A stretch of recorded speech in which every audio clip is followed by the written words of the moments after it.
காரைக்குடிக்கு என் புருஷனா வந்தது நீயா? நீ எல்லாம் ஒரு மனுஷனா?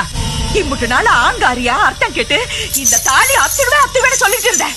ஆனா இப்ப சொல்றேன், எவங்களுக்கு பொண்டாட்டியா இருக்கும்னு விளங்காம இந்த தாலியை கட்டிக்கிட்டு இருக்கிறத விட இந்த தாலி அத்துட்டு வாழ வேண்டிய இருக்கிறது மேல. ஐயோ போதும் சுந்தரமா, போதும். தாலி அத்துட்டு போறேன் நீ ஏன் இப்படி சித்திரவதை பண்ற? புருஷனா நச்சது மட்டும் பெருசு பண்ணி அத்துக்கிட்டு போறேன் நீ ஏன் இப்படி வரட்டு பிடிவாதம் பிடிக்கிற? நீ பிடிக்கல? கட்டி வச்சா ரெட்ட பேர்களுக்கு தான் உன் பிள்ளைகளை கட்டி வைப்பேன்னு நீ வரட்டு பிடிவாதம் பிடிக்கல? உன் தம்பி பொண்டாட்டியை திருத்துறதுக்காக நீ வேஷம் போடலாம், தான் ஆசைப்பட்டவனை கட்டிக்கிறதுக்காக அந்த பொண்ணு வேஷம் போடக்கூடாதா? உன் தம்பி நல்லா இருக்கணுங்கிறதுக்காக நீ போய் சொல்ல, தான் பேத்தி நல்லா இருக்கணுங்கிறதுக்காக அந்த பாட்டி போய் சொல்லக்கூடாதா? உங்களுக்கு ஒரு நியாயம், அவங்களுக்கு ஒரு நியாயமோ? நீங்க செஞ்சது நல்லதுக்குன்னா அவங்க செஞ்சதும் நல்லதுக்குதான். நீங்க செஞ்சது சரினா அவங்க செஞ்சதும் சரிதான்.